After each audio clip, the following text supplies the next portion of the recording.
Yesu na makila na yo etola mote mananga obelanga peli susu olingi kosu kolanga natamboli pamba mosika asio byanginga lisusu alana yeko kumama mama wana yekulusu motema na petu motema na petu Nasukola bima bima Nama kila na yokodo Motema na peto Motema na peto Nasukola bima bima Nama kila na yokodo Mokumana mabelanga Elekifaya makasi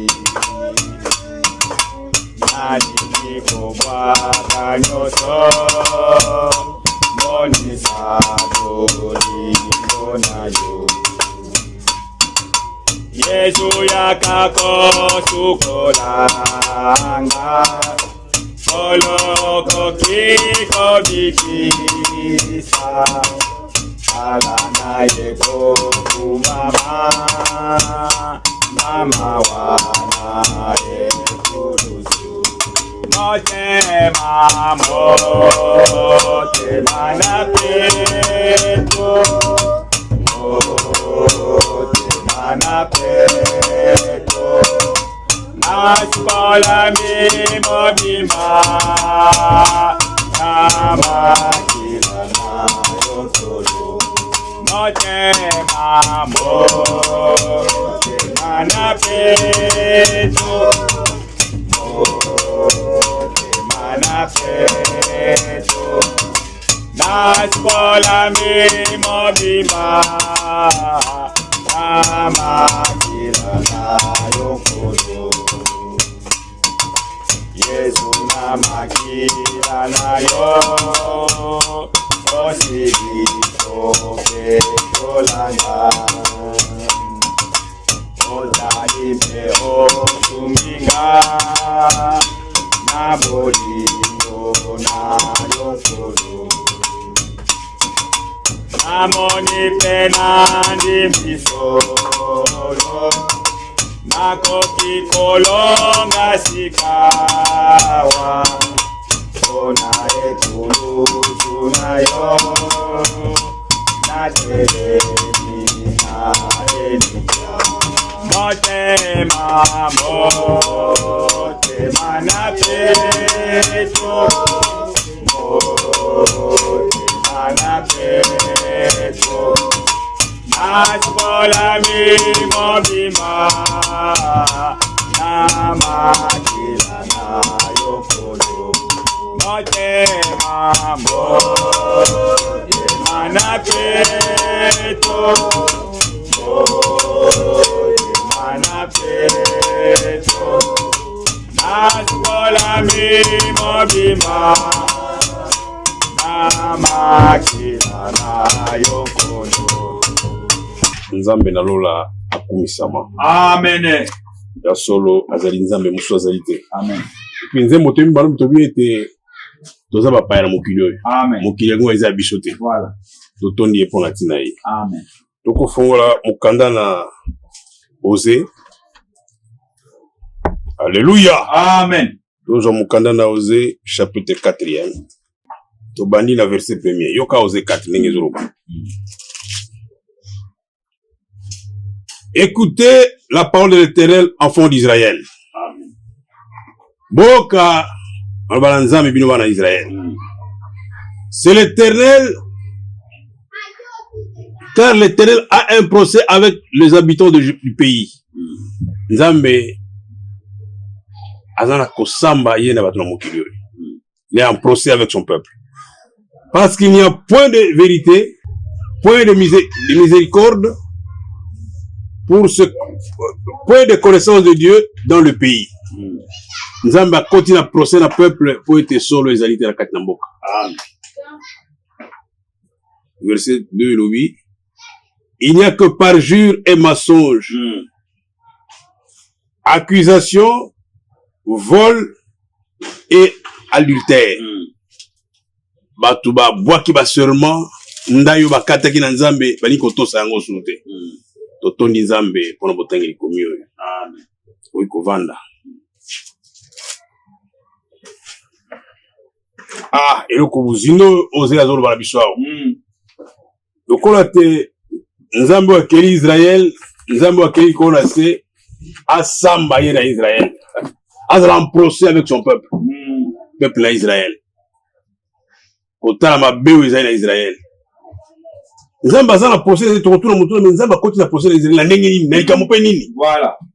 Nzoka nde soki Nzambe akoti na procès na Israël ezali po ete solo na kati na mboka ezali sute. Oui, oui.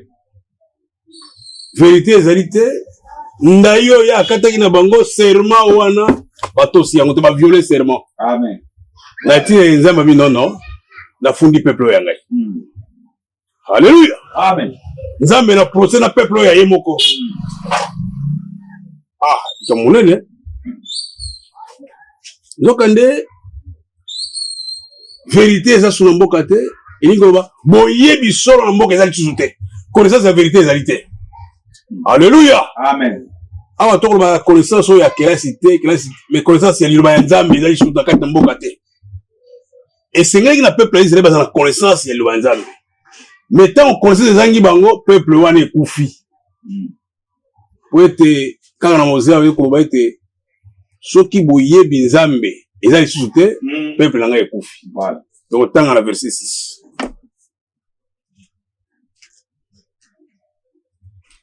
Yoka Osée 4 verset 6 ndenge koloba. Elobi boye. Mon peuple est détruit parce que il lui manque la connaissance. Amen. Alléluia. Amen. Ce qui batu nanga ba kokufa boye. Epo boye bezangi ba. Boye bi na liloba na Nzambe ne ezangi ba. Ba koza na boye bi na bango ebele na olelenge na bango koyeba ba yebi mingi. Mais wana te. Koyeba liloba Nzambe. Tango koyeba vérité liloba Nzambe ezali te, connaissance vérité ezali te. Peuple wana bakokufa na molimo. Okomona bango nzoto ngwi baza makasi bazali bien bateli bien menzokande na molimo basi akufi kala. Voilà. Essayez le peuple Nzambe baeba liloba Nzambe.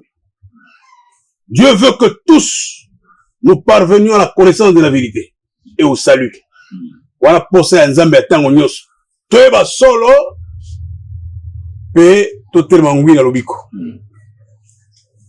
Mais peuple oyo et pas ina bango boyebi Nzambe ezali te. Vérité na mboka ezali te. Mais motuna ezali boye. Pour ni peuple oyo ezali koyeba Nzambe. Alléluia. Amen. Pour ni connaissance Nzambe ezali na peuple oyo. Connaissance Nzambe ezali na bopamba te ezali po ete bayeba ti tamangi pona kopesa yo ba pesi yo ba te. Voilà, voilà. Lokola te basel Nzambe baseli mosala na bango te. Banganga Nzambe baseli mosala solo te. Ne yango vérité na kati na mboka ezali te. Soki bateyaka solo mbele peuple yokaki. Alléluia. Amen. Peuple bako kufa po solo ezali te. Solo ya liloba ezali te yango ne bako kufa. Makambo eza bozindo mingi. Amen. Faut eke pa na banganga Nzambe. Batei malamu te. Voilà. Batiki liloba ya solo baki komini kola bango liloba mususu. Nzambe yazaka na programme na ye. Soki yo bili banda manaka na ye kula yo ke ozonga de kufa. Lilobo yango nde mai na sangi mai balo kitoko nde yango oyo. Soki otiki yawa na lilobo oyo okeko tima na maburu na yo mai okozoza mai ya kitoko te. Alléluia. Amen. Donc peuple oyo na kozanga ka liloba ya solo peuple bakufi na molimo. tokozwa Osée chapitre 5 on a kotala ndenge makambo yo kenda chapitre 5 totala verset 15e ilobi boni Osée 5 verset 15 yo ndenge ko je m'en irai je reviendrai dans ma demeure jusqu'à ce qu'ils avouent coupables et cherchent ma face. Quand ils seront dans leur détresse, ils auront recours à moi. Zamba ko bien que ngai na pays. Mais la kozonga la peuple otango nini. Alléluia. Amen. La kozonga la otango ba kososo te bazala mbeba, basali mabe, pe baluki lukina wana kozonga la bango. Ili ko baboyi. Muri mo nzambe soki moiti nunu ezali makambo za malamu te ebimaka. Ebanda ka suwana te. Alléluia. Amen. Nzambe ya mélange de biloko mabe te. Nzambe moni peuple lingo yoka ngai te, bandimi ngai te, tikala longwa. Na kozonga la peuple ka mokolo ba kososole te, baza na mbeba.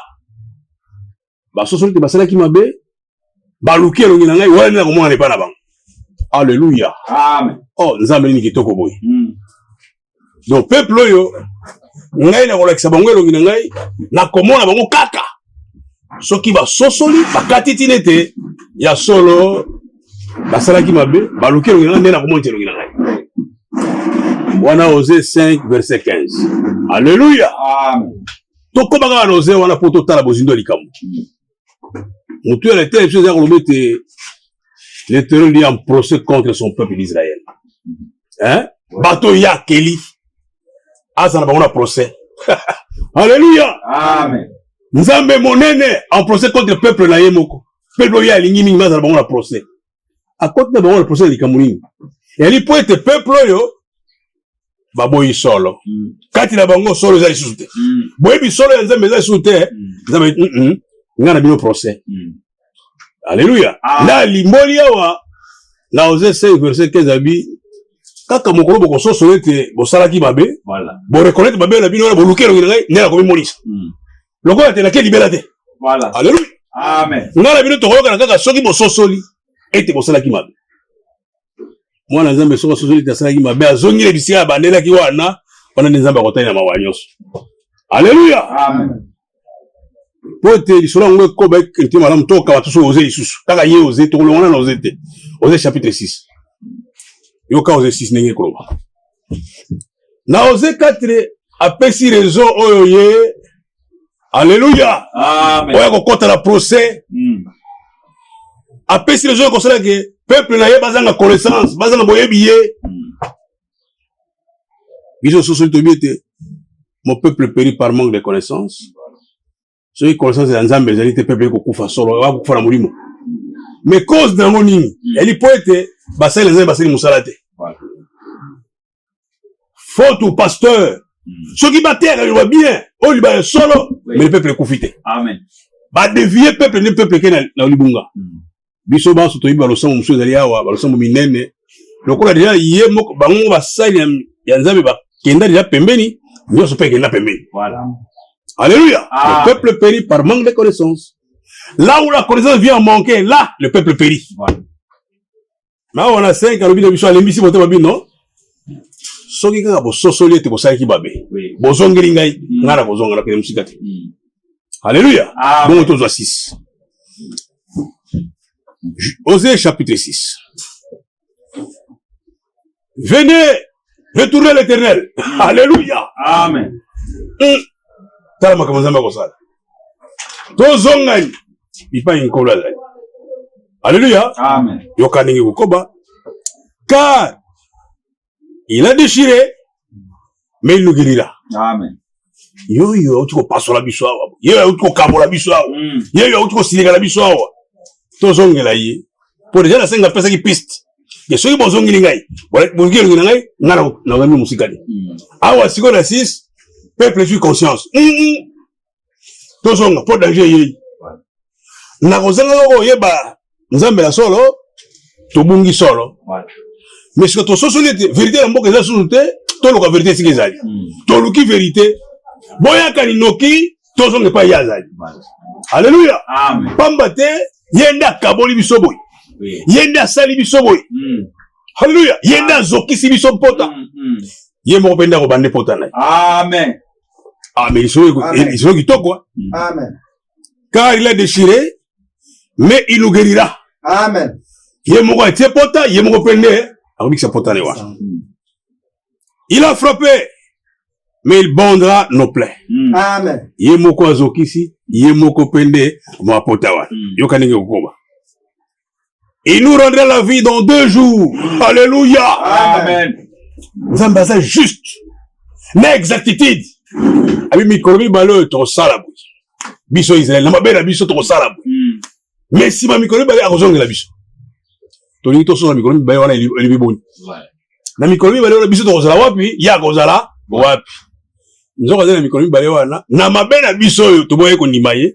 Na mabela biso to fule bakamole au pied. Il est parti sur mon Congo. A type sur mon Congo, on a dit il y a 2 jours. Il y a liberté, il y a 2 jours, pamba. Voilà. 2 jours, on a, à Ketala. Bah, on va dire peuple, te. Bon, on va venir, à pagan. À qui compte la pagan.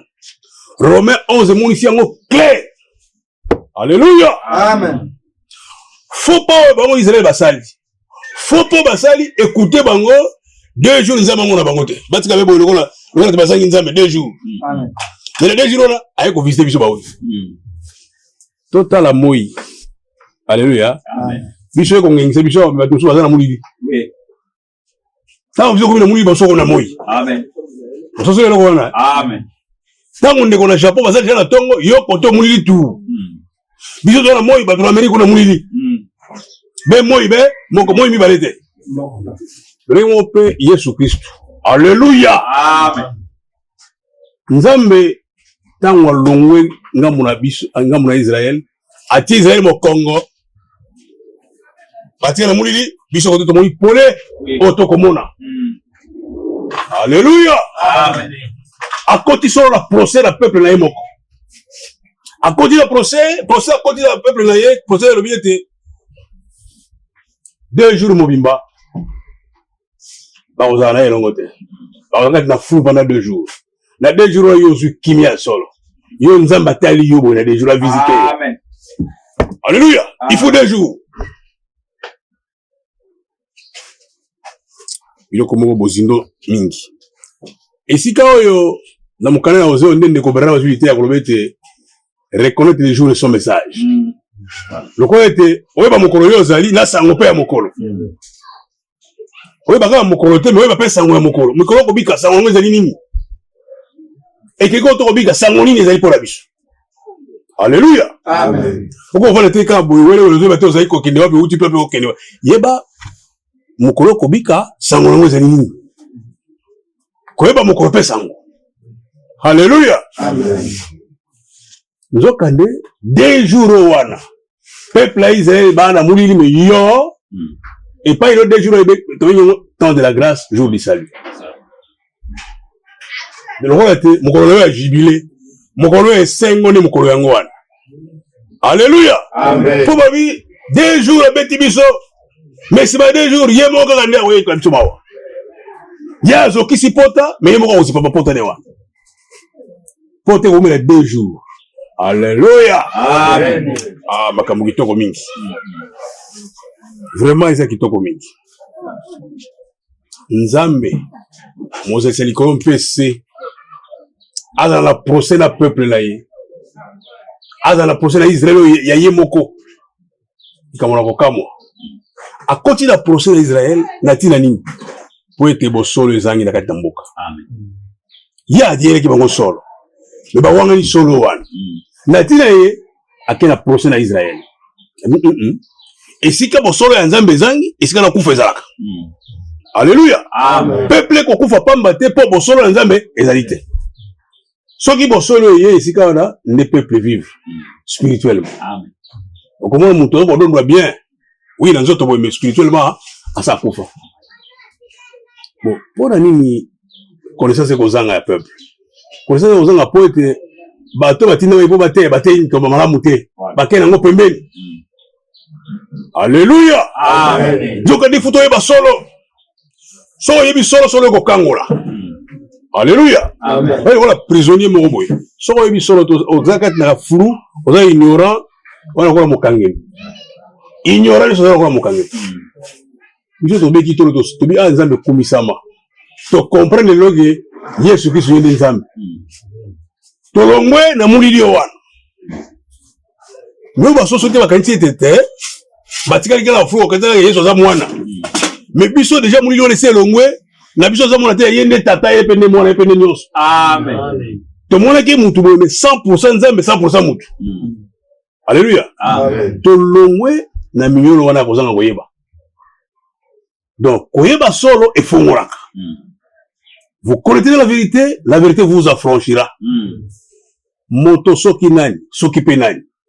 Soko yebi solo, kutai na solo, solo za libéré.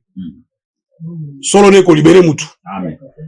Nano yebi solo te oza mokangemi. Mais tango yebi solo komi bien. Alors peuple yo, lokola ba wanga na kisolo. Ba yeba ki solo te, nzambe mbi on a procès. Asali procès ye na bango. Procès ko fundo na ko funda bino, ko samba bino za na tiete, bo boki ngai solo. Alléluia. Amen. Wala to soli pour Israël, mais toni to so soli ko boy. Ezala yo église, ezala Israël. Bino so zamba ko benga no peuple. Alléluia. Amen. Nzamba ko benga Israël peuple ko benga pe yo peuple. Lokolo fani wala benga yo peuple là. Yo peuple là Israël peuple là. Yo moi na Israël pe moi là. Amen. Toko tuta to lo biso za bana nzambe. Poso biso mwindo nini to zali mais to za bana nzambe. Po molimo ko bana molimo biso te to za bana nzambe. Endimisi to za bana nzambe. O bana nzambe to za lo nini bali. Bana nzambe oyo na ndenge ya elaka na bana nzambe na ndenge ya nzoto. Biso na ndenge ya elaka. Voilà. Bango na ndenge ya nzoto.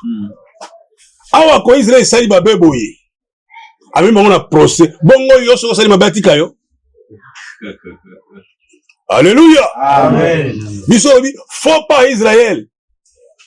Ndé celle qui biso to yo kana nzambe bien. So yo to tout à tout pour Israël sagi faut pas. Faut pas la bango écouter bango 2 jours. Bango na nzambe te na 2 jours bazala wele wele. Biso na 2 jours wana to tout en écouter na nzambe. Alléluia. Amen.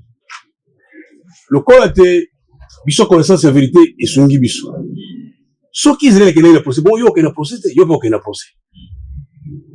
Le corps Israël qui na procès yo pour ça il faut pas que le pega na procès. Et on négocie sur Paul Atali a commis mukanda mo qui tourne dans 2 Corinthiens. Attends vite hein. Le corps boy. Biso photo de la bien photo de la enlever. Alléluia. Amen. Bon oui ko suka wa te po ezambo ka biso à ses côtés.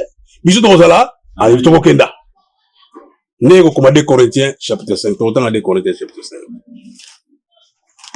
Dans le monde d'Israël, tu y es pas la biso église pour total tout ça la parallélisme entre l'église na Israël. Biso to tout à le bito peuple ensemble. Banga tout à le peuple ensemble. Alléluia. Amen. Ma comme bango kebete comme le biso te. Ok, merci. Pour Bible lobi ma union c'est comme l'Israël et comment pour l'exemple pas la biso. Amen. Et la grand exemple mais peut-être pas leçon. Tu vas t'en aller on va tambolaki.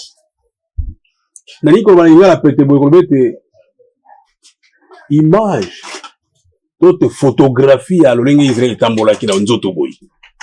Alléluia. Ce côté ndenge bazala ko tambola bakati Israël ndenge ba ko kenda.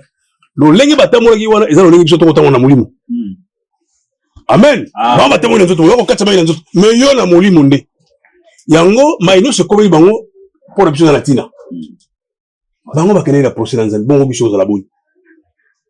Alléluia. Amen. Ndeko Paul atavite hein. Moko na biso seko yango te biso futo kenda.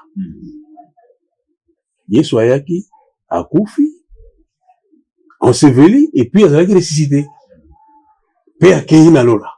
Biso pe futo le kana nzelo wana. Alléluia. Amen. Tokufa na elongo enseveli na elongo to sekwa pe na elongo. Amen. Kaka pe biso to kele pe na nkembo. Yango Paul akomi bakomi boye. 2 Corinthiens 5. La base à tout le monde. Amen. 2 Corinthiens chapitre 5. Yoka pour nous.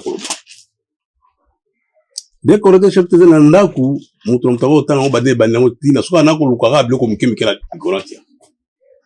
Alléluia. Amen. 2 Corinthiens 5. Yokel Wikolbam. Autant verset 17, la sauté, la tangi boye. Mais la banni la 5. 2 Corinthiens 5, 5. Et le bibonia. Ok. Pour la lumière. 2 Corinthiens 5, la bannière verset 5. Celui qui nous a formés pour cela, c'est Dieu qui nous a donné les arts de l'esprit. Nous avons béni notre pays pour garantir le ndanga ya molimo. Alléluia. Amen. Et si comme soit l'obité, celui qui nous a fermé à Dieu, qui nous a fermé en Christ, c'est Dieu. So yo to kangami boy ko ba nzambe, eza nzambe ne mutasali bongo kati na biso. Yena tikipso molimo. Nous sommes donc toujours pleins de confiance et nous savons qu'en demeurant dans ce corps, nous demeurons loin du Seigneur, car nous marchons par la foi et non par la vue. Donc autant mon akondima. Alléluia. Amen. Marche na biso za akondima. Pour marche spirituelle, les gens auto boité. Alléluia. Amen. Kondima biso zeliete mboko eza mboka na biso asekoli. Toi baleki. Toi okende quelque part. Alors pour toi kende bien, nous sommes les canons de Jésus Christ. Sauf que tu as Yesu ya solo pour que nous soyons solo. Mon candidat Zambelobi, quand qu'est-ce que tu as dit Lobi, en Christ, nous devenons une nouvelle créature. Sauf que nous sommes nani, sauf que nani, tant qu'on dit Christ, on comme que la molasika. Alléluia. Amen. To comme que la molasika, quand tu as Jésus Christ. Ma benio subwaki, obani bomoi, yasika. Pour la salle qui m'a bien mingi. A chola kibatu. A salle qui m'a comme mingi m'a bien. Liwa etienne yeko to présent. Mais tant on a bon le ko la salle comme polo, m'a comme bandi asika. Alors so ya zalaki karate. Quand il a Christ comme bien la sika. Alléluia. Amen. Autant verset 17. Et le Bible. Si quelqu'un est en Christ, il est une nouvelle créature. Au comme que la sika, ma kamonyo sur akarebo kam. Les choses anciennes sont passées. Voici toutes choses sont devenues nouvelles. On ne soit qu'à les voir comme il ne se communique qu'à Yassika. Pour comme il Yassika. Solo, bicho to ibaki nzambete. To ibaki nkola papagano. Mais meba Israël, nzambe ko ko mawa, abeli bicho pelepele na ye. Alléluia. Amen. Asali réconciliation kati yo na ye. Pour outa lisumo salama ni Eden, nzamba zali suna posa na biso batote. Abwa kisaki biso. Alléluia. Amen. Mais nanzela Yesu Christ a réconcilié biso. Asali boyoka ni biso na. To bandi ko yoka na biso na. Réconciliation biso na isami à partir de Yesu Christ. Motona nzamba yoka ni kati na Yesu Christ. Désormais, yo zaki nemi nzamba yo nzamba bokisa musika alingi yo siko abeli msio pepe na. Amen. Mais conditions ezali. Alléluia. Amen. On sala makambo na lolengete, au contraire, to sani biloba na ye. Otosi loba boyokani. Otosi te, okoti na procès na ye. Soki Israël kota le procès, boko yone kota la procès te. Ndeko barama tomi ite amonga lobi accusation. Donc on a été akofunda biso. Alléluia. Akofunda génération na biso par la nzambe. Le lengete ko bika, le lengete ko sala le nzambe non. Génération et ko crucifier nzambe bala mibale, Yesu bala mibale. Il faut la funda yango. Amen. Pour nzambe en procès, biso pe soa en procès. Biso église pas en procès. Soki to salite mayelongo bali na nzambe. O nzambe asengi la biso to za en procès. Alléluia. Pour to za en procès nzambe te to sala ya lingi. Amen. Okeli bando ya lingi okoti en procès na nzambe. Awe biso te oboyi ko connaissance na ye. Awe biso te oboyi kisi no banaye. Alléluia. Amen. Biso to mela enseignement nyoso te. To ko kati nyoso biloba na to ko kati to kaka o kaka uti pa na ye. Amen. Enseignement biso ko uti aw. Muto ya intimidé bi ko simba bote, ko lia bote, ko mela bote, sali yo yo non. Kuna tenga na ko tala aw elobini. Amen. Ndenge to zali affranchi. To mi libre, to mi somi. Amen. Moutako bank c'est moninga azalité. Alléluia. Moutako kembiso te la beauté. Non non. Ah yondo enseigné ma commis robini. Voilà. N'attends Colossiens 2 pour ton on a clair. Alléluia. Amen. Ndenge to vandi boy. Moutako timide biso te. Et si qu'est-ce qu'il y a dans Bezali, est-ce que la liberté est tout ça là ma commis robi mais tout ça mon robité. Donc on voit Colossiens chapitre 2. Là-bas ça boyo connaît madame. Amen. Colossiens chapitre 2. Verset 16. Là-bas dit Alléluia. Amen. Quelle personne donc ne vous juge au sujet du manger ou du boire ou au sujet d'une fête, d'une nouvelle lune ou d'un sabbat. C'est l'ombre des choses à venir, mais le corps est en Christ. Moutoua ningisa yote, moutoua lengisa yote. Alléluia. Amen. C'est ça, on va comme ça, ok, bon, baliaka nyoka te, baliaka puku te, baliaka boyote. Dis, est-ce que problème pas na yote? Voilà. On ne voit pas tika yalia. Hein? Amen. On ne voit pas tika yalia. Comme ça, on a un problème te. La commune de Kassai, la côté de Banzambe, la commune de Kassai, la commune de Moï Makasi Boy, pour la frontière, comme à Banj. Bande Gomal, le coup de la Golia, Bango Collection, non, Banga, Moui Baïblo, Babengo, Bintunta. Baïno Bongo, oh, il dit, ceux qui veulent vous faire de bon ensemble, tourner la Bangelongo. Hein? Pour critiquer, il est comme des Goliath. Comme ça, on a un problème. Alléluia. Pour Bible, lui, quelle personne ne vous juge? Bible, n'est-ce Ngana banda ko jila za Bible yasika. Bible lui quelle personne ne vous juge.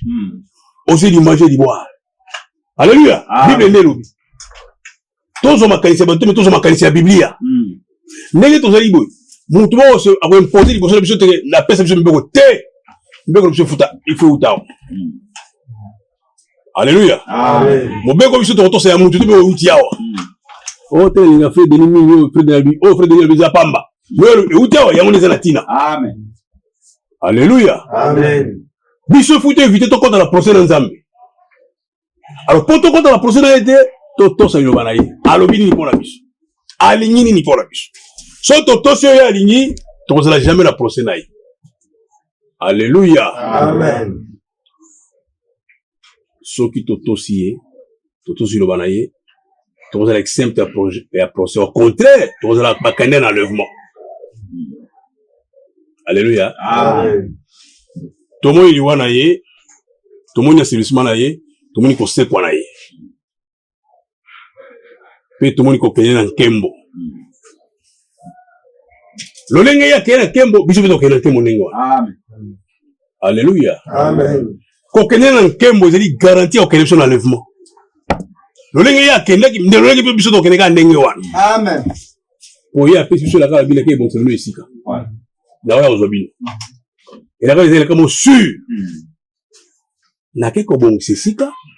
Na kozonga ko Zobino Jean 14. Oh. Yo ke ko bon c'est sika ya Zobino po tia biso. Abi kudanga na kozala kuna libino kozala. Amen. Alléluia. Amen. Soko tali malamu, nerobi malamu. Il dit demeure future. Amen. Donc on a été sika et fan de l'eau sika. Demeure future de l'épouse céleste et de l'épouse terrestre. Moi si ototikali wa to kozela mbali ya libala kuna kendaki abongi sisika ko biso moi si akena biso. Alléluia. Amen. Soki solo za moi si na libala photo sama ya mbali wali. Ndeko Franck a commis à l'obi aujourd'hui là. Le Seigneur est en train de dessiner son épouse. A copé sa forme ya moi si. Pour faire ko moi si wala kenai. Mais moi c'est on est nani. On a koto sa ilobana. Oh, ya to cité azaya yete. Moi si ya son to sambali lai. Mobali ne mutu. Amen.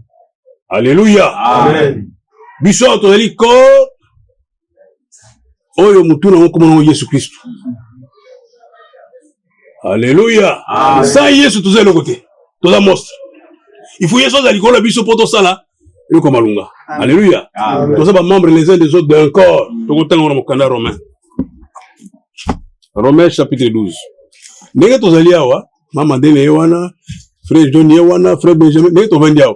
Toza minama ya nzoto moko boy. Alléluia. Minama ya nzoto moko boy. Mais nzoto yango ezala mutuna.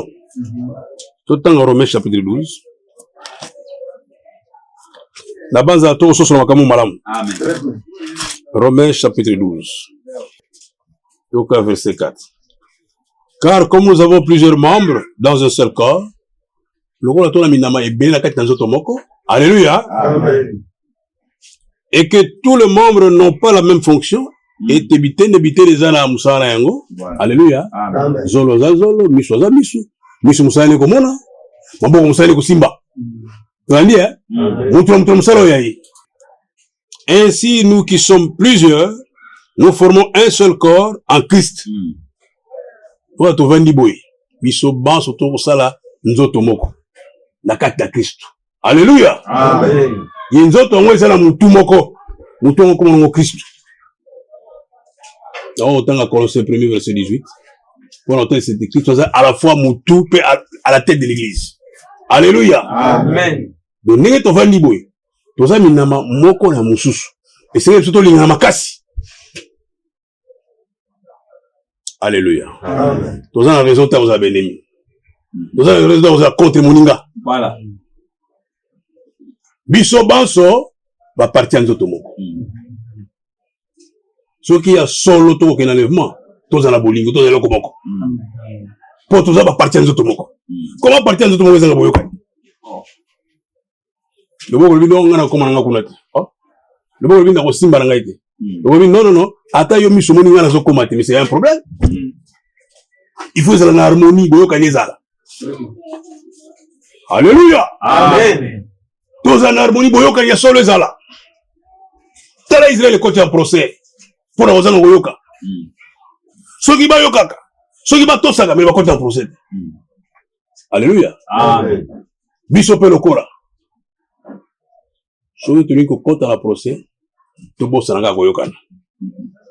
Toboyana biso kondima. Or biso tondimi ete Nzambe pa na ifuto yeba solo. Vous connaîtrez la vérité vous affranchira. Amen. Soki boyebi solo ekolonga biso na nyonso fu bozali na yango. Amen. Alléluia. Amen. Eza kitoko mingi. Yesu Kristu bamoni ya kokenda. Oh, bato wako kama mais mutu to voye ndenge ya kokenda boyi likolo. Ndenge ya komata boyi. Alléluia. Bako kama ndenge ya kopuma tout en acte premier. Oh, mutu to voye boyi ya kokenda biso atiki biso boyi. Acte premier.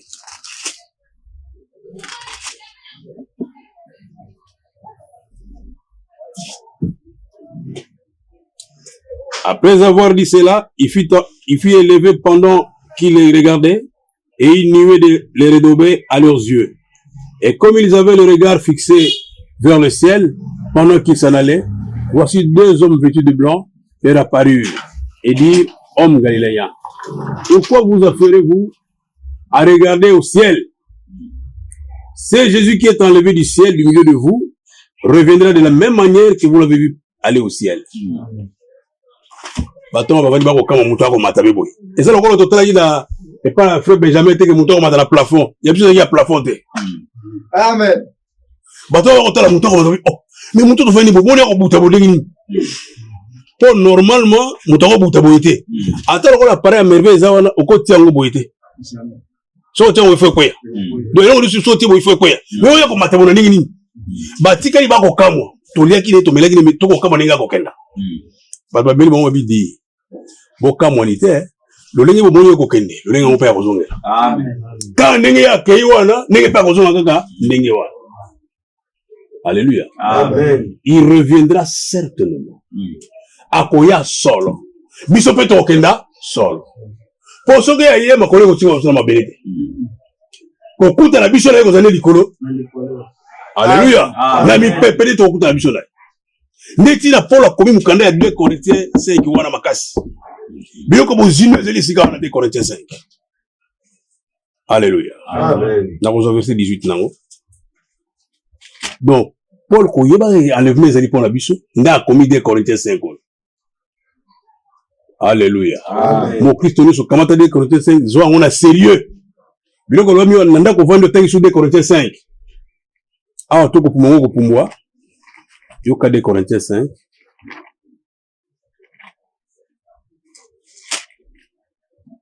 Donc, verset 18. Tout cela vient de Dieu qui nous a réconciliés avec lui par Christ et qui nous a donné le mystère de la réconciliation. Nous avons mené à ce que toyokana na yé na nzela la Christ. Pour que nous toyokana na nzambe te. So yo toyokana na nzambe za na nzela la Christ. Amen. Alléluia. Amen. Boyokana lo biso na nzambe uti na nzela ya Christ Yesu. Pour le était tous sont péchés et tous étaient privés de la gloire. Amen. Tozaki na edemte. Mais lisumu yedo lesi ezwa biso. Voilà. Baso basumuki, baso bakoki mona longi na nzambe te. Mais na nzela Yesu Kristo mona longi na nzambe. Amen. Alléluia. Amen. Yoka ndenge verset kokoba. Verset 19. Car Dieu était en Christ réconcilier le monde avec lui-même. Nzambe kati na Kristo akoyoko esa mokili na ye moko nzambe. Amen. Omoni Kristo omoni nzambe. Na mokanda na Jean 14 abiete, celui qui m'a vu a vu le Père. Amen.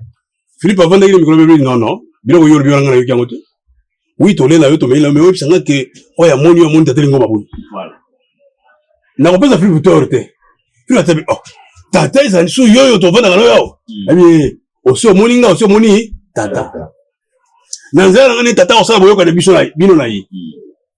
Alléluia. Amen. Yoka ndenge kokoba verset 20. Nous faisons donc les fonctions d'ambassadeurs pour Christ, comme si Dieu exhortait par nous. Nous nous en supplions au nom de Jésus-Christ, soyez réconciliés avec Dieu. Alléluia. Amen. Tous à la boyoka ina nzambe.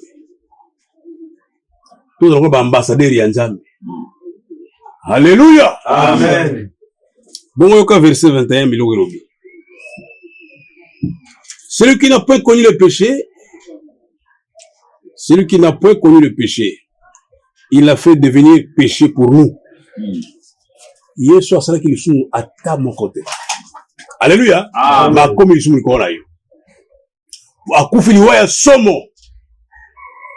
Kala okotia mutu ekulusu bongo kaka so mutu ngo azali kuluna. Okotia mutu likolo boso mutu ngo azali mutu mabe suka. Mais tala mutu oyo, la personne la plus innocente. Mutu asala ta mbeba moko te, asala ta lisumu moko te. Baye otie kuna likulusu. Alléluia. Amen. Batie likulusu akomi malédiction likolo na yo. Soki avana likulusu ezali pona yo. Alléluia. Amen. Akufaki na pamba te. Soki akufaki ezali pona yo. Po yo na ngai tozwa kimia. Donc, akufaki po ete malédiction est comme ma bénédiction. Alléluia. Amen. Mbindo et pétrole. Alléluia. Amen. Ah. Mutu ya batu. Asala lisumu, otangeli lisumu ngesalaki. Ma akufi na place na yo okufa. Eza bozindo mingi. Alors, biso yeko to a reconnaître la acte wana. Voilà. Alingi biso mingi tia nimi ko kufa pona biso.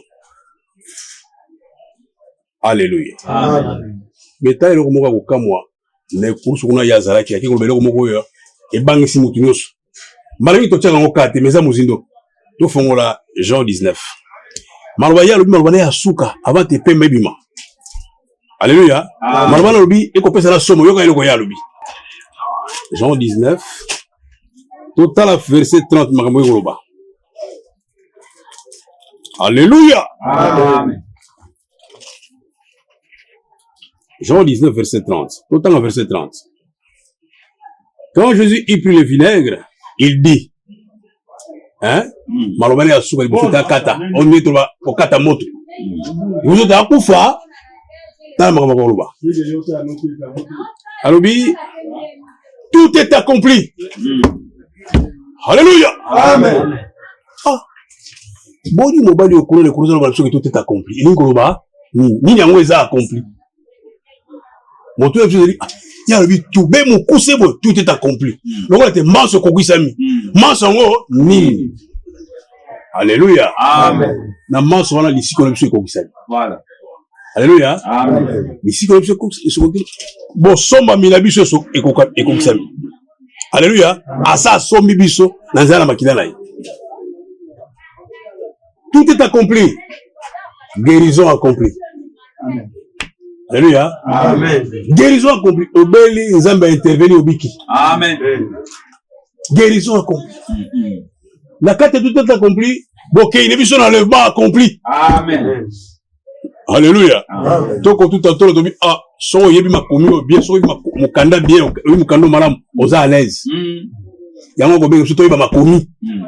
Tous enseignements, nous étions tous enseignements à makomi. Voilà. Makomi le bien, tu le crois, tu vends boy.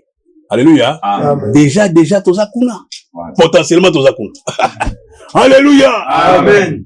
Nous sommes morts avec Jésus-Christ, ensevelis avec lui, ressuscités avec lui. Et maintenant là, nous sommes dans le lieu céleste en Jésus-Christ. Comment on a montré ça, dans l'esprit, dans le lieu céleste en Christ. Ah, je te sais quoi, je te sais quoi, solo. Alléluia. Amen. Le quoi, il y a, c'est quoi qui? Bishop, tu sais quoi? Solo. Ma commune, Bishop a tout été. Total, ma commune Romain. Romains chapitre 8. On a tout dit, mais ma commune, c'est quoi, c'est quoi? Mais yoka. Okose kwa nini? Okose kwa soki mulimu ose soki Yesu kati na bawei eza kati na yo. Amen. Voilà yo poko c'est quoi? Romains chapitre 8. Romains 8 verset 11. Alléluia. Amen. Et si l'esprit de celui qui a ressuscité Jésus-Christ d'entre les morts habite en vous, mulimu ose soki Yesu wana. Soki eza kubika kati na yo. Alléluia. Yo poko c'est quoi solo? Habite en vous, celui qui a ressuscité Christ d'entre les morts rendra aussi la vie en vos corps mortels par son esprit qui habite en vous. Amen. Alléluia. Amen. Alléluia. Amen. Nzambe ya zolukumu. Toza na garantie ya kolobe te ndeko biso alinga koloba mingi te. Sa résurrection est la garantie de notre résurrection. Amen. Alléluia. Son ascension est la garantie suffisante de notre enlèvement. Amen. Tu vas l'enlever solo. Amen. Voilà. Peut tu vas la glorifier solo. Amen. Tu vas la glorifier? Oui, tu vas la glorifier. Car mon canard Romain a voyé à l'objet de ce qu'il a préconisé.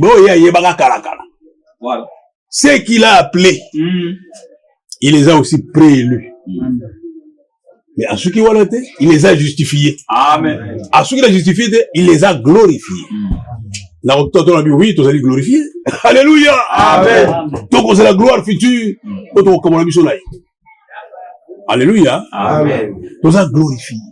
Tu vas justifier.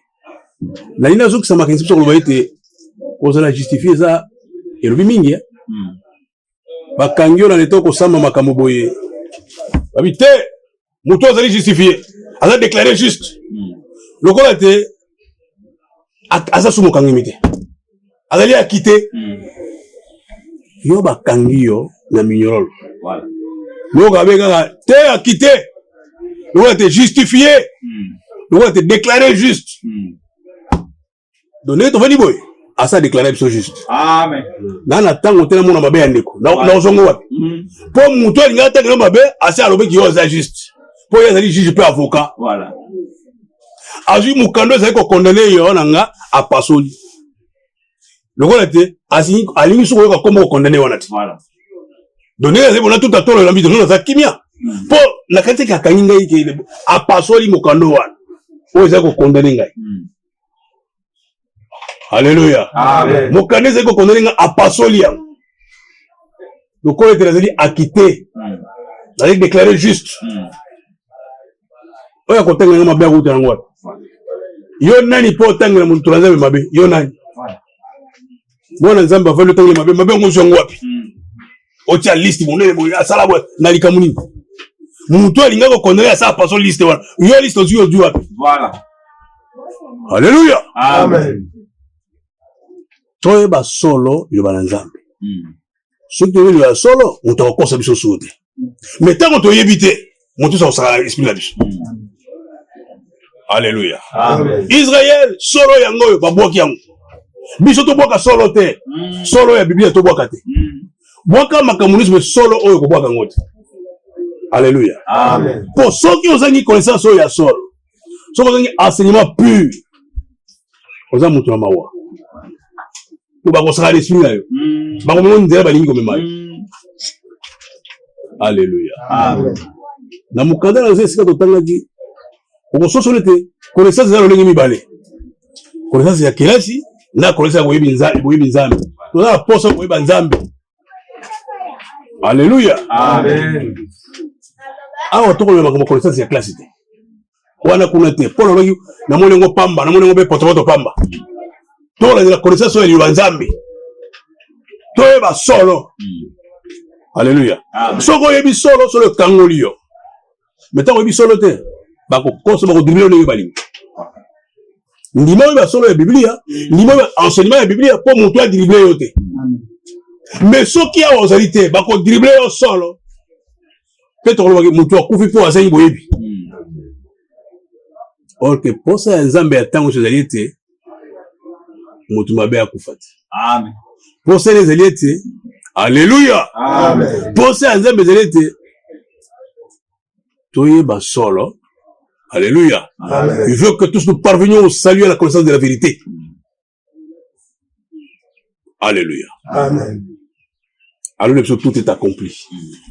La kati na tout ngela babandeko makamboze be na kati na. Na kati na tout. Tout wana ezui ba acte nyonso rédempteur eza na kati. Misala nyonso lisiko eza na kati. Amen. Alléluia. Misala nyonso lisiko. Misala ngo eza ni lokola imputation. Misala ngo lokola gloire, justification. Nyonso eza na kati wana. Tango ba tout sanctification eza sûre. Lavé dans le sang de l'agneau. Hein? Alléluia. Amen. Lavé dans les eaux de la parole. Alléluia. Donc, la katia tout est accompli. Aussi, on se croit, mi pèle déjà. Il veut qu'on se croit, mon colo. Accompli, il va dire, mon bimba, la katia tout est accompli. Ceux qui ont aussi le balobi, il y a un peu de kokomela. Alléluia. On aussi le matin, et kokomela un peu babé. Il y a celui qui tout est accompli. Donc, manso yo koluka, et ça, la katia tout est accompli. Voilà. On croit nini yo la katia tout accompli. Pour nous, ça c'est accompli, nyos. Donc, mutu akokufa va pe ba suke kende mina que tout est accompli. Donc on était musala na yeke shwe mission na longi. Amen. Soki benimbe ko katseke ya longi te nzoka nda longi nyos de kurusu. Amen. Alléluia. Ouais ko zo la kaka, ouais ko zo la likaka nyos asilisi. Avant kenda nyos asilisi. Mission accomplie. Est-ce que tu as malade? Amen. Alléluia. Amen. Nzambe ni kitoko lokola wewe. Nzambe kitoko mingi. Soki eza na mutu biso tokokumisa tokozala esengo eza Yesu Kristo Masiya andimeli kokufela yo andimeli kokufela ngai na moti nde totanga masumu te moto atanga mosusu na masumu te mpe moto atiosola buloko na ye te ote ngai awa kaka songolo pakanda aloba te songolo pakanda aloba nini désormais alléluia moto aza kati na Kristu bakoimpose dictat te baimposer loko moko te imposer libando mena losambo te po losambo za ngani Yesu Kristo Amen. nanga ona koteya na lekelo loko te ba frère to ka na malamu Amen. yo na ngai na koteya to za loko moko na lekelo loko te to tanga psom non na poto to comprendre que na lekelo na rien poto psom ngo fane bolbi ah frère ko za liboso te frère na lekelo na rien yo ka psom 90 so no na ndako yo kotanga mo ba to kotanga be likolo be pe muke poto pesa pe mutu na mutu tango alléluia yo ka psom na ndenge koloba na natalisa yo que nengo vanyo na bonza na valeur mingi mika ko kazete ko zele ko pamba ozala valeur koleka na misu na nzambo ozala valeur koleka poto ke na lola ba kobateke te yo mosala nzambo yo kende lola la yo bongo mutu afane ba te eza bongo te yebite so tokani malamu eza lola te basali na nzambe à part lola ba non na yebi lola wana te o te basali nzambe za lola bongo za so couleur nini bongo ya non mosali na nzambe osali musalo malamu te komi gbagwa pamba bangala babinga ngo gbagwa lokola pont o rekisa baninga yo tikali be wana baninga bako katsa yo tikali be wana po osali musala mabe mais so sai musala malamu on équipe bien. Alléluia. Amen. Peuple ko kufa pour ni po yo te ibango bien te. Soko te ka bien me ba kufite. Somme 90. Ah, musala pasi musala pasi mingi. Pour te faux exemplaire. Yo ka somme 90. Na kotanga bena mukuse ta na susa la verset 4. Psaume non to kotanga bandeko. Biso so yete mukanda ya psaume, eza mukanda ya David. To ba bongo. Hein? David nda comme. Mais a spécial. On était David a comment inspiration est liée. On est comme bakamo ya ye abani ko ba prière Moïse. Noko ba chanter na mokili musicien mokili. Oko musicien mokili o ya yembi boy. Awa apeli kamongo koya wana David. Wow. David yako koma banzembo na ye yako koma. Nzoka ne akozonga na prière mobimba ya Moïse. Yo David yo mona moke pa boy. Moïse kuna, oketi kuna, Moïse moyeti kuna. Donc, psaume ya David, mettons une prière de Moïse. Alléluia. Amen. Est-ce que tu sens ça? Likambu ya David, mais azongi tibizotina. Donc, en d'autres termes, David a actualisé Moïse. Amen. Voilà. Alléluia. Amen. Donc, à quel coup de Moïse? Donc, on va journaliste boy. À quel coup de Moïse kala. Donc, David, yo tozalia, likamuni yo la biso. A biso tina Moïse. Yo David, biso awa. Zonsi tina Moïse. Yo ka prier à Moïse. Yo ka ngi ibondele Moïse alaki. Moïse a bondeli boy. Likambu makasi mingi. Yo ka. Prière de Moïse, homme de Dieu. Yo Moïse mutabe exode kuna. Na ba nombre. Na ba nini kuna. Tu as beaucoup de choses à psaume au likamuni. Wala ndi Amen. Nzoka nde David a kundoli Moïse. Yo ka prière à Moïse. Seigneur, tu as été tout pour nous. Hein? Tu as été pour nous un refuge. Pour la biso zande bomba. Hein? Et pas on est au bomba. Alléluia. Amen. De génération en génération. Na quelqu'un yone skepsi kima yone kima la biso. Et quelqu'un yo ka siko ndenge yo ade. Avant que les montagnes fussent nées, iboso te bangomba ezala. Alléluia. Amen. Et que tu eusses créé la terre et le monde. Liboso te osala mokili penyos. D'éternité en éternité, tu es Dieu. Ozanzambe. Alléluia. Amen. Tu fais rentrer les hommes dans la poussière. Ah, nesika motema ngi tutaki. Yoka. Tu fais rentrer les hommes dans la poussière. Oh. Donc Nzambe, prière Moïse makasi, a kozonga sur la poussière. Retourner dans la poussière, Nikolba, a kozonga sur la poussière. Retourner, c'est-à-dire au kozonga nesika utaki. Voilà. Ça dit biso utaki la poussière. Ah, il faut demander l'imola. Alléluia. Amen. Biso l'ingaga verset l'imola verset. Ah, nous avons dit que nous avons dit que nous avons la poussière. Bah frère, bah soeur, et nous avons motouya. Alléluia. Si nous avons toi donne nos athées pour nous avons la poussière, on donne la casine. Yoka. Tu fais rentrer les hommes dans la poussière. Ah, le corps de nos hommes, ton numéro de dans la poussière. Yoka. Tu dis, fils de l'homme, retournez. Car 1000 ans sont à tes yeux comme le jour d'hier, quand il est plus, et comme une veille de nuit. Donc, il n'y a pas dans les 1000 ans, hein? 2000 ans, 2 jours. On a osé par lui que 2 jours. Donc, au 3e jour. Alléluia! Donc, on s'est consulté. Pour la mission Nzambe, 1000 ans, il y a 1000 ans, il y a jour. Voilà, moi. Mais là, on a verset 3, tout à l'heure, verset 3, tout à l'heure. Tu fais rentrer les hommes dans la poussière. Il dit, on a la poussière. Donnez les arabes, on a la poussière. Frère, place Yozali, sœur, place Mitia, on a la poussière, on a la poussière. Nous avons dit, on a poussé, on a la poussière, on a la poussière. Et il y a son, on a poussé, on a la poussière, on a la poussière. Il y a un autre riboy. Na ya koteya, na ya koyoka. Oya leki moninga zate. Amen. Po, toudi na poussière. Et le nous sommes à Mozaboni. Nous avons toza enrichi le pamba. Alléluia. Amen. Toza be poto pamba. Nous toza les Nzambe, yeni mo himina biso. Yeni ko biso forme. Alinga solo milika, alinga solo vert yebeye, alinga solo monzumbo beye. Ete so dogeni maram. Amen. Do yo zabe mabele pamba. Mon toza na tino awa simbi yo, yende le potier. Yo enrichi la ko salo ako peso forme. Ete so dogeni maram aussi. Amen. Donc, nous avons besoin de côté. La poussière. Bon, quand on a la poussière, on a la poussière. On a la poussière. Pour tout le monde, la poussière. Alléluia. Amen. Mais na kobenga Job pour na tout na Job mutuna oyo. Nzoka nina yo nanga tozaka ba semblable. Na yo nanga tozaka lolenge moko. O aleki moninga za na ye te.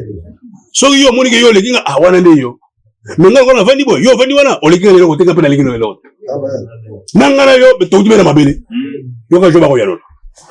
Job 33. Est-ce que yezo esika? Amen. Job 33 ako yalo biso ngana yo poussière ngana yo mabele pamba. Alléluia. Amen. Tutina na dondo wa ezate. Job 33. Job 33 verset 6 naloba elobini. Donc 33 verset 6 n'engelobi. Devant Dieu, je suis ton semblable. Liboso na Nzambe biso banso ba semblable. Lokola te tokokani. Hein? Liboso na Nzambe biso banso tokokani. Oh aleki moninga za. J'ai été comme toi formé dans la boue. Nga lokola yo. Nga ina koteya. Na yo va ina ba. Formé dans la boue. So na lekela ni. Frère, na lekela ni. Do yo leki ngani biso banso.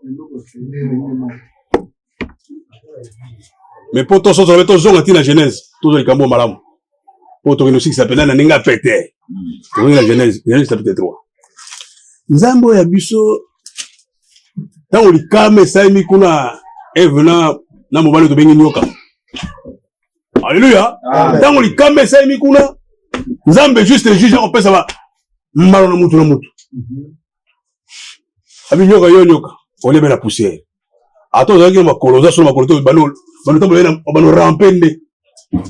Alobi na nyoka makobebele. Biso pesi biso pouvoir konyata nyoka. Hein? Amen. Mais yoka siko ta dans une des yoka des biso siko. Abi yo mobali yo. Loko yoka ki mai mwasi na loka ki. Oboy koto so yanga yoka yo mobali yo. Yoka. To tangi sigana biso mobali yo. Alléluia. Amen. Pour le moment tout ça est le côté. Yo mobali yo yoka mwasi yoka. On attend le verset 19, hein? Genèse 3, verset 19. Ils avaient belé, mais on attend le 19, faut toujours temps. Tout gagner temps. Tout 19.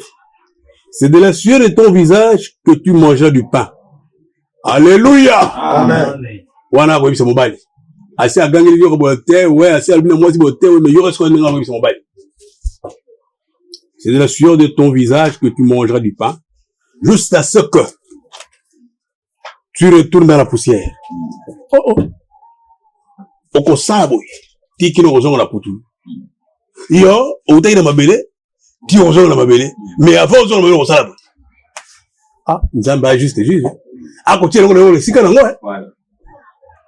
ngai botei na yo mutu vani na ba to sala boteki no to zonga na mabele esika to utaki lokola te to zonga esika ya azwaki biso. Alléluia. Amen. Bozindo d'où tu as été pris. Car tu es poussière et tu retourneras dans la poussière. D'abord, tu vas y malam. Amen. Toza poussière. Yo kuna poussière nga ya poussière aliki moninga za na ide. Poussière na baso nga aliki moninga. Donc c'est le solo malamu pa na Paul. Yo ko poussière, yo ko mabele pamba. Ça lingala extrait baba bumba. Alléluia ninga Swahili bumba. Hein? Bana basi tango bako kolba zo bako sasa ba desa bana. Hein? Yo potier Nzambe yenda ko sala ndenge ya lingi. Mekeba ka moi loko wana mabele wana na kati na ngozana contenu du vin. Amen. Est-ce que tu as compris? Amen. Vérité nyonso yo ya awa ezana kati kuna. Tokai malamu. Amen. Amen. Mabele pamba moko zwa valeur tango nini tango vérité za kati na yo. Amen. Lokola te yo za lokola nzungu mais mutu ezana ko ezana kati na yo. Oza mbilika mais mutu ezana kati na yo. Amen. So labi donnez-moi un verre d'eau. Ne voyons mbangu na kopa mai pesi ngai. Après la mérima il a dit frère est-ce que vous avez bu le verre de la bière j'ai bu mais solo est-ce que la mérima verre verre est et ça le pamba na mine il est comme ça kati na mine contenu mais contenant la tigi contenant les argile mais contenu les nzambe mobimba. Amen. Est-ce que tu yokai? Amen. Nasala pongana bongo qui aussi ça n'est pas malam. Tozwa 2 Corinthiens chapitre 4. Naweza bandi kutoka kwenye malam. Très bien. Tozwa 2 Corinthiens 4. Toki di kusuka na ndenge moko bien, tokoshite na ndenge moko malam. 2 Corinthiens 4. Yo ko pola ko bawo. Yo ni solo pola ko beta. 2 Corinthiens 4. Tobandi on est bandeli. Poto pourquoi bozine mo za ka to bendao.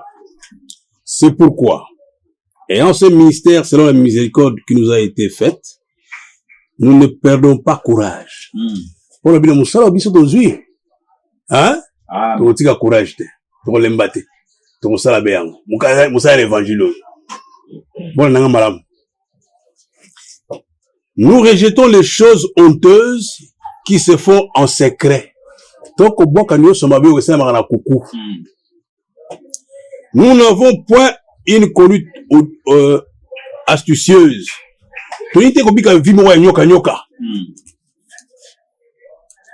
Et nous n'altérons point la parole de Dieu. Nous n'avons pas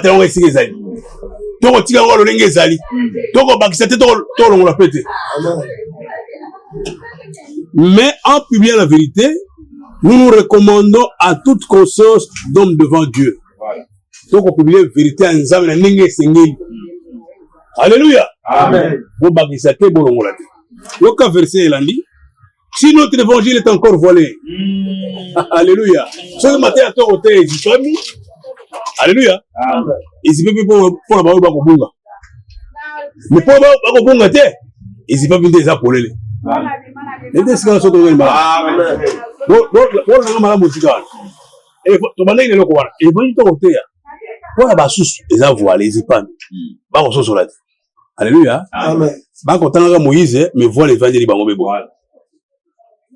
Bah, quand on a vu brochure ya Branham Matangi, mais voit l'évangile. A vu brochure ya Frank Atangi, voit l'évangile. Alléluia. Amen. Si notre évangile est voilé, il est voilé pour ceux qui périssent. Pour les incrédules dont le Dieu de ce siècle a aveuglé l'intelligence. On a baillé Nzamba quelqu'un de Satan. Alléluia. Amen. On a baillé Zipimis. On a vraiment la clarté. Afin qu'ils ne vissent pas briller la splendeur de l'évangile de la gloire de Dieu, qui est l'image de Christ. Nous ne prêchons pas nous-mêmes, c'est Christ, le Seigneur que nous prêchons. Et nous disons, vos serviteurs à cause de lui. Ton côté est Jésus-Christ. Ton côté est Bissot Mogote. Bissot de Zay Logote. On a quelque chose à Jésus Moko. Car Dieu qui a dit la lumière brillera du sein des ténèbres, a fait briller la lumière dans vos cœurs. Alléluia. Amen. Pour faire resplendir la connaissance de la gloire de Dieu sur la face de Christ. À partir de la lumière évangile, Tokoyeba Christ. Alléluia. Amen.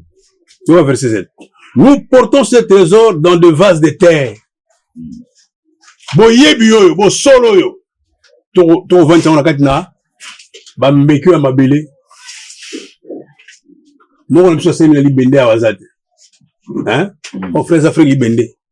OK? On sait les libertés, biso so mabele, ba vase de terre. Alléluia. Amen. Vase de terre.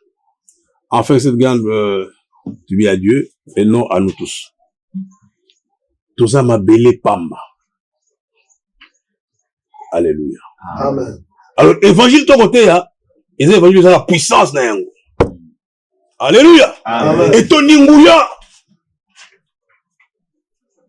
Yango to terre évangile to ngala sonité. Pour ton ninguya. Amen. Romains chapitre 1er. Yoka eloko ekolba mao. Na verset 16. Yoka. Car je n'ai point honte de l'évangile. C'est une puissance de Dieu. Amen. Pour le salut de quiconque croit. Alléluia. Évangile ton côté, hein, et la puissance yanzam. Hein? Pour la montre, nous sommes ennemis. Pour la limite, on n'a pas pamba. Mais pour la limite, on n'a pas seul. Jésus, premièrement, parce qu'en lui est révélée la justice de Dieu. na kati l'évangile oyo boyenge bele nzambe emonisa mia. Amen. Par la foi et pour la foi, selon qu'il est écrit, le juste vivra par la foi. Alléluia. Amen. Biso toboyi mutu mususu ya imposer sur le lenge na ye. Biso lingi kaka enseignement e utawa. Tolingi sagesse ya awa. Hein? Amen. Tolingi comme soute. Kaka we ko utawa. Neto kondima. Mutu soki pe nani, soki nani. Aina likamwe awa ezali te tokoyoka ete. Amen. Ata zala ndenge nini. Soki biloko ko kokai na wa te biso tondima ye soki mokete. 1 Corinthiens 2. Biso lokola lo samura nzambe na bomoi. Tondimaka makomi. 1 Corinthiens chapitre 2. Eloko buzino mingi pola koloba. Yoka ndenge pola kosolola. Na bani verset 4. Hein? Yoka polinga koloba. 1 Corinthiens 2 verset 4. Et ma parole et ma prédication ne reposaient pas sur le discours persuasif de la sagesse, mais sur une démonstration de l'esprit et de la puissance. Pola koloba, tango pona koteya. Alléluia. Amen. Na tene balongi na ngai te. Au contraire, démonstration ko salema. Ya makomi. Et koloba, tango muto bani la jeunesse tina pour faire kotamola makomi, atamo na ngona ndenge na yete. Muri munde kotamwisa makomi. Alléluia. Amen. Puissance ya nzambe ko zoli komi moko tamusa komi musuti etamoli makomi olulali. Po okozala makomi ebele. Mais ce qui vandi bien été et vandi malamu. Alléluia. Il faut harmonie na makomi ezala. Et donc on va mi yango vandi ezala makomi. Toté habité là te. Alléluia. Amen. Yango Paul alobi prédication na Paul. Marbanga Paul. Et vandi semina sagesse ya mokilité. Hein? C'est toi tu es à l'université qu'on a yango wana te. Enfin que votre foi fut fondée non sur la sagesse des hommes, mais sur la puissance de Dieu. Amen. Le quoi était n'importe où na boyete on imalabino eva di kona mo fanatique hein. Ah non, porter bien te bongo te. Mais alléluia. Et fani c'est manenga malamu. Te ko fanatique polo. Alléluia. Amen. Yokasiko. Cependant, c'est une sagesse que nous prêchons parmi les parfaits. Boigna oyo ko utana makomi. Alléluia. Boigna ko utawa. C'est destiné à parfait. Na bana nzambe. Et pour la montrer sauter. Voilà.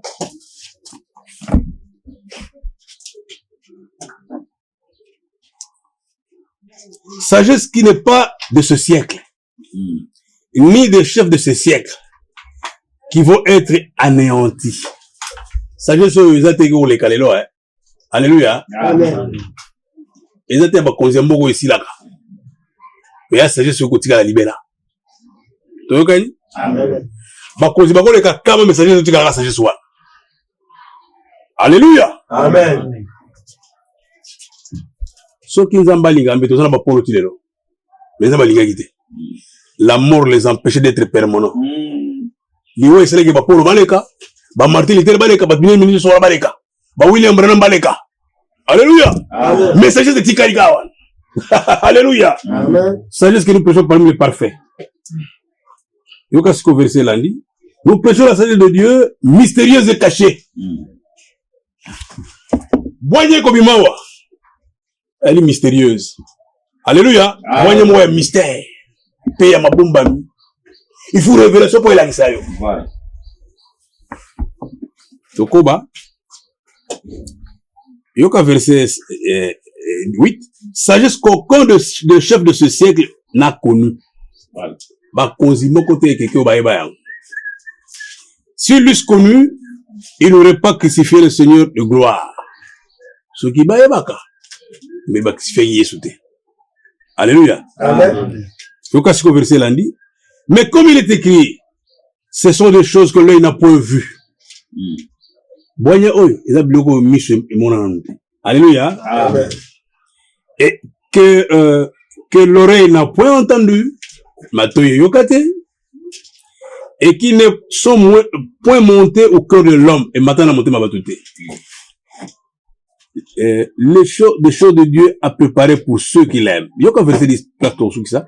Dieu nous les a révélés par l'esprit.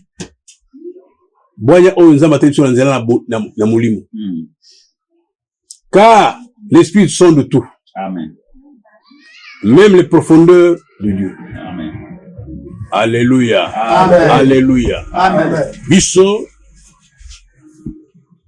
Tokulingaka maima yosu tao. Libanda to tia matoni bisokunda te. Enseignement na biso nyoso biso utande awo. Libanda yawa tozate. Alléluia. Amen. Toboyi miso na biso ezipwa. Ezala voile. Au contraire, nous avons l'option voile. Amen.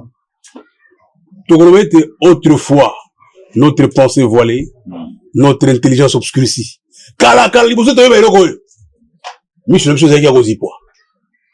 Alléluia. Amen. Pe boyebi na biso ezipamaki. Mais sikoyo efongwani. Totanga 2 Corinthiens chapitre 3. Esika moko motu po sima oyo totanga na banza verset moko asuka. Po to ba kokabwana. 2 Corinthiens chapitre 3. Nako banda otanga la verset 14, 15 et 16. Sima oyo otanga verset moko ne tobe kokabwana.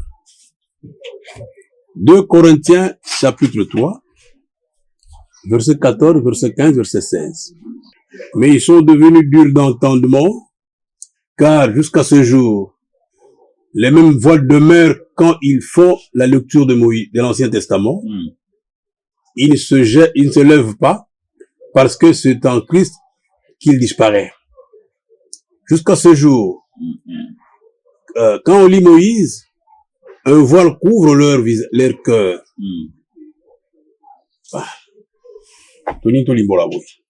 Alléluia. Amen. Bayuda poto bandengi na bayuda. Tant ba kotanga Moïse lelo. Mikanda Moïse tozana ngo 5 livres ya Moïse ya.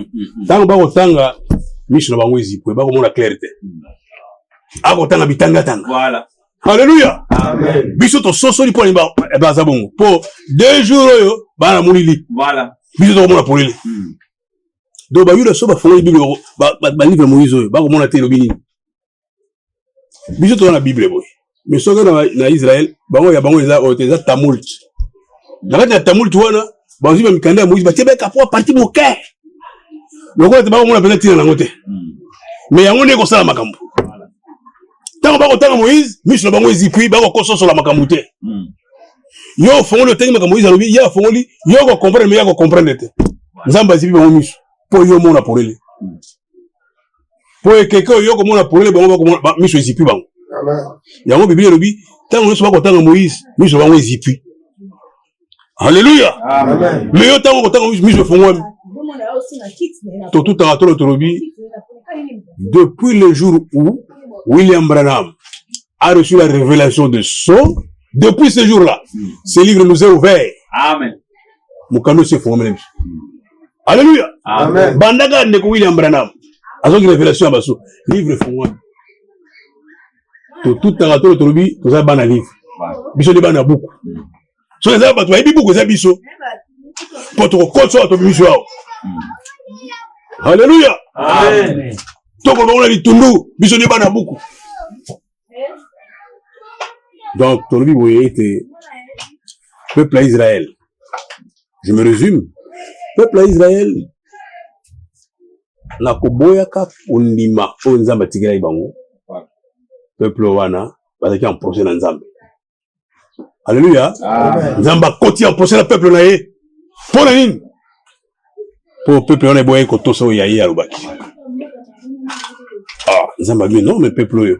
Aïchi bongo mo mais soki ka bozongeli ngai. Na ozambi peuple pour lui. Voilà. Ya on les exercices va retourner. Tozonge pas encore. Solo yenda frapper biso. Voilà. Solo après on a aveuglement. Alléluia.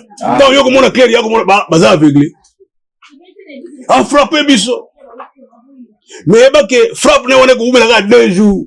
Si ma 2 jours, to besoin kimia.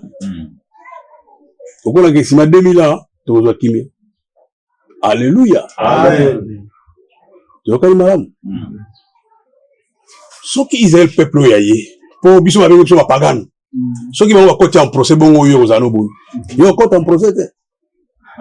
Asali yo mosala mo le kurusa kufeli yo. Tango yo wanga ni kota pa en procès na. Voilà. Yo mutu no masumu ya yalbiti masumu esi. Abi masumu limbisa. Aya pasoli mukaneza ko condamner yo. Mais boy ko yoka yo ko akota en procès te. Akota en procès parce que wanga ni ye. Amen. Oyo zo connaissance mususu.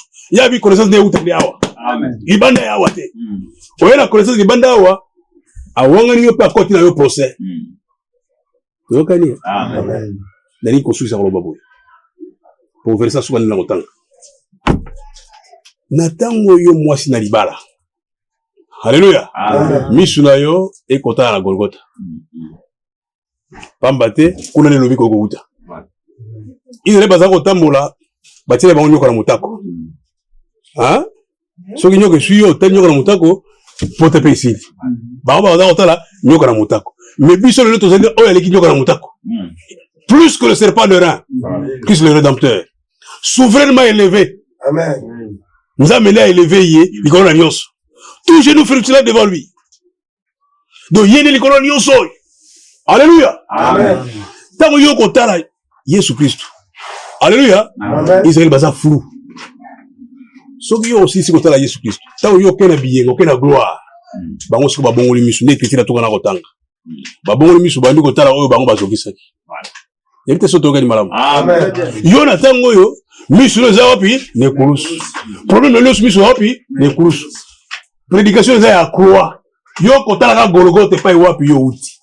Et pas yo lobi ko uti. Alléluia. Amen. Il y a maintenant plus que le serpent de rein. Jésus-Christ crucifié. Oh kuna. Alléluia. Amen. Tango yo lelo kotala kuna, tango yo okena na lola. Siko comme l'histoire d'Israël. Voilà. Ati komona ha. Mobile to loba ke makila lo super ko na biso pe ba na biso. Wala ngo yeyo. Po Israël zeli litundu Barabas da biso pour ka mobile nde akufa. Kuruna yo Barabas botiki ye, kuruna atikala biso lingi ba kuruna. Ya atikala mais bomande oyo. Bon, litoba ye bozwa. Te makila na ye, likolo na biso pe bana na biso. Natina ye 2 jours bo sala Israël. Po bo wangani ye, po l'erreur fatale basalaki. Alléluia. Amen. Tango yo za biyenga na lola, Israël ko to ba ko tala muto ba bomaki. To tangi écrit on est to sukisa wana. Zacharie chapitre 12. Est-ce que tu as malamu? Amen. Zacharie chapitre 12. Wana ne suka écriture to tangi. Zacharie chapitre 12. Donc, il y a un moment dans Zacharie 12. Zacharie chapitre 12.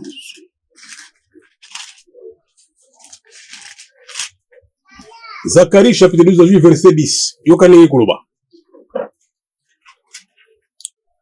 Alors, je répondrai sur la maison de David et sur les habitants de Jérusalem un esprit de grâce et de supplication.